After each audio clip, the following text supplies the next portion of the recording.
Góðan dag. Í þessu erindi ætla ég að nefna nokkrar kveikjur og leiðir til að hefja samræður með nemendum. Sérstök áhersla verður lögð á mikilvægi þess að rækta spurningar nemenda og nýta þær sem uppsprettu rannsókna í skólastofunni. Það eru til margar góðar leiðir til að hefja samræður með börnum og ungmennum og þeim má kannski skipta gróflega í tvennt, annars vegar góðar kveikjur sem kennari leggur fram og hins vegar hugmyndir og spurningar nemenda sem kennari setur í farveg hjá hópnum. Í lok þessa glærupakka er bent á gott námsefni og kennsluleiðbeiningar á íslensku þar sem finna má fjölbreyttar kveikjur af því tagi sem ég fjalla í erindinu. Spurningar ýta hugsun af stað og svo lengi sem við erum stödd í námsumhverfi sem leyfir það. Ef kennari er vanur að eiga síðasta orðið og forðast vangaveltur frá nemendum, þá er ólíklegt að spurning kveiki mikla hugsun og þá er kannski alveg sama hvaða kveikja er notuð, hún ýtir ekki undir samræðu ef kennarin vill í raun ekki að umræðan fari á flug. En þegar jarðvegurinn er réttur og nemendur vita að þeir mega taka tíma í að pæla og hugsa saman, þá getur nánast hvaða spurning sem er ýtt góðum samræðum af stað. Hér sjáum við dæmi nokkrar spurningar sem breskir heimspekikennarar hafa notað til að hefja samræður með börnum á yngsta og miðstigi grunnskólans. Þau kalla þessar spurningar sticky questions eða klístraðar spurningar af því að þegar þú ert búin að heyra eina svona spurningu þá getur verið erfitt að losna við hana. Hún vill láta hugsa lengi sig. Höfundar verkefnisins setja þessar spurningar líka á límmiða sem þeir nota sem heimavinnuverkefni og það er mjög spennandi að prófa það. Stórar hugmyndir og hugtök eins og réttlæti, vinátta, sannleikur eða fegurð eru góð viðfangsefni í samræðu með börnum á öllum aldri. Þetta eru hugtök sem standa nærri kjarna mennskunnar. Þau skipta okkur máli en við munum alltaf hafa að einhverju leyti ólíkar hugmyndir hvað þær þýða. Þetta eru opin hugtök, endalaus uppspretta umræðu. Það er mjög áhrifaríkt að hefja samræðu stór hugtök á dæmasöfnum sem nemendur eru beðnir að flokka til að setja niður fyrstu skoðanir. Leið og dæmin eru komin á borðið eða gólfið fyrir framan nemendur, fara þeir nánast sjálfkrafa að ræða í hvaða flokk þau passa best. Og ég mæli með því fyrir kennara sem að byrja að æfa sig í samræðukennslu að prófa þessa aðferð. Sögur geta verið mjög góðar kveikjur, sérstaklega ef nemendur fá tækifæri til að setja fram eigin spurningar í kjölfar lestursins. Þegar unnið með sögur líka upplagt að ræða orðaforða, boðskap og fleira í inntaki sögunar. Samræðan verður þá mjög öflugt lesskilningsverkefni í rauninni. Dæmisögur af tyrkneska furðumanninum Nasreddin Hoxha geta verið mjög góðar kveikjur og þær má til dæmis finna á íslensku í verkefnabanka Heimspekitorgsins. En fjöldinn allur af sögum eru góðar í þessum tilgangi og kennarar þekkja miklu fleiri dæmi en ég gæti talið upp hér. Myndir eða hlutir sem eru lagðir á borðið eða settir í eitthvað samhengi geta líka verið frábærar kveikjur. Það getur verið nóg að spyrja hvað sérðu á myndinni eða hver heldur þú að sé boðskapur þessarar myndar til að kveikja í nemendum svo að samtal fara af stað.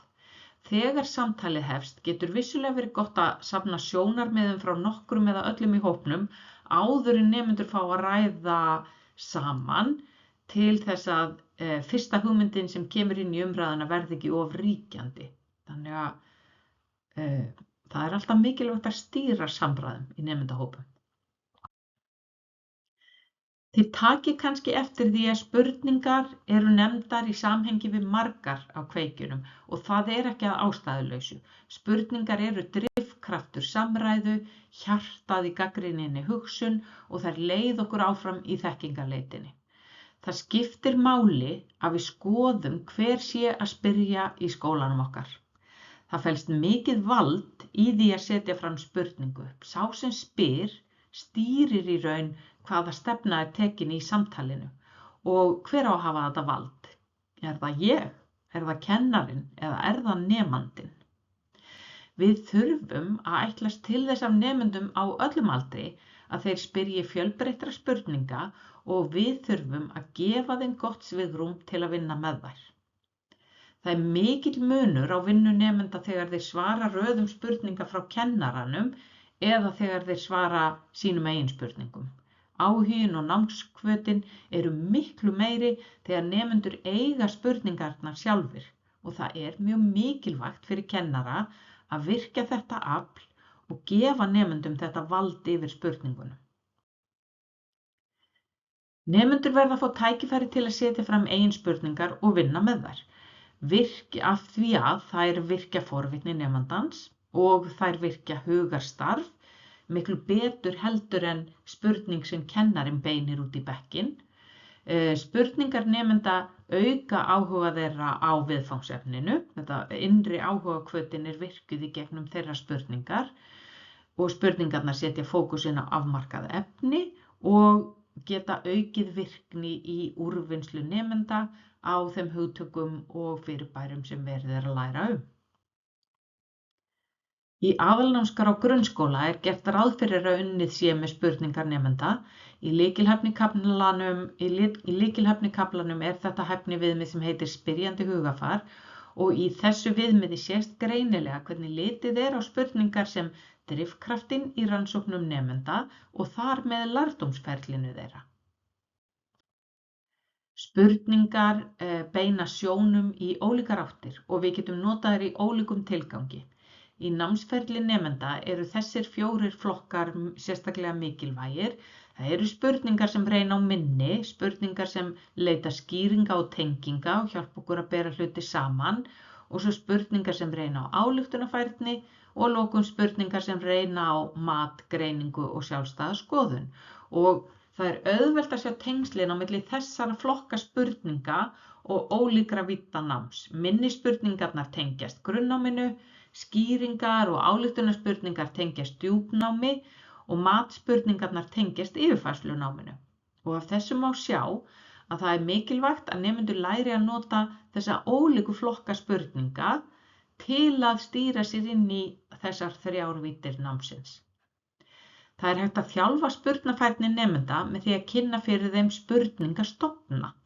Spurningastofnar eru byrjanir á spurningum eða uppskriftir af spurningum og með því að láta nemendur hafa þessar byrjanir hjálpum við þeim af stað og gefum þeim öryggisnet þegar verkefni þeirra er að spyrja spurningana. Það er mikilvægt að það sé sérstakt verkefni hjá nemendum að spyrja. Það þarf að útskýra fyrir þeim hlutverk og gildi spurningana og taka vel á móti spurningum nemenda, gefa þeim tíma og leyfa nemendum að fylgja þeim eftir í rannsóknarvinnu eða samræðu við aðra nemendur. Í verkefnabanka Heimspekitorgsins má finna útprentanlega spurningastofna og leiðbeiningar notkun þeirra. Í gagnvirkum lestri er hlutverk fréttamannsins sérstaklega ætlað til að efla spurnarfærni nemenda og takið eftir hvernig þessir flokkar spurninga tengjast þeim sem var lýst á síðustu glæru og þar síðustu. Beinar spurningar tengjast minninu og upplýsingum sem fletta má beint upp í textanum. Ályktunarspurningar fjalla skýringar og tengingar, hvað ályktanir má draga með því að lesa milli línanna og tengja merkingu textans við fyrirþekkingu og samhengið sem er verið að fjalla í textanum. Og að lokum tengjast spurningar sem fara út fyrir textan yfir færslu náminu. Og þarna sjáum við dæmi seðil sem nemendur eru látnir hafa á meðan þeir eru að læra að þekkja þessar ólíku gerðu spurningar og æfa sig í hlutverki fréttamannsins. Ég nefndi áðan að kennarar þurfa að gera það að verkefni nemenda að spyrja og það til dæmis hægt að gera í ferli eins og því sem lýst er á þessari glæru. Hér lesa nemendur texta og setja fram spurningar efni hans. Kennari getur valið nokkra spurningastofna og látið nemendur velja úr því safni og vinna út frá þeim eða hann getur notað leiðbeiningar eins og birtar voru fyrir hlutverk fréttamannsins þar sem spurnar orðin hafa sama hlutverk og spurningastofnar geta haft. Þetta getur verið yfirþyrmandi sem fyrsta verkefni nemenda þannig að kennarar þurfa að meta og ég myndi alltaf mæla með því að byrja með fáa stofna og æfa sig á þeim og sjá hvað gerist og bæta svo fleirum við. Á þessari glæru að lokum ábendingar gott námsefni sem fjallar spurnarfærni og fleiri leiðir til að virkja nemendur í samræðu. Vonandi skoðið eitthvað af þessu, prófið með ykkar nemendum og sjáið hvað gerist. Þegar þeir fá tækifæri til að spyrja og ræða hugmyndir sem skipta þá sjálfa miklu máli. Góða skemmtun!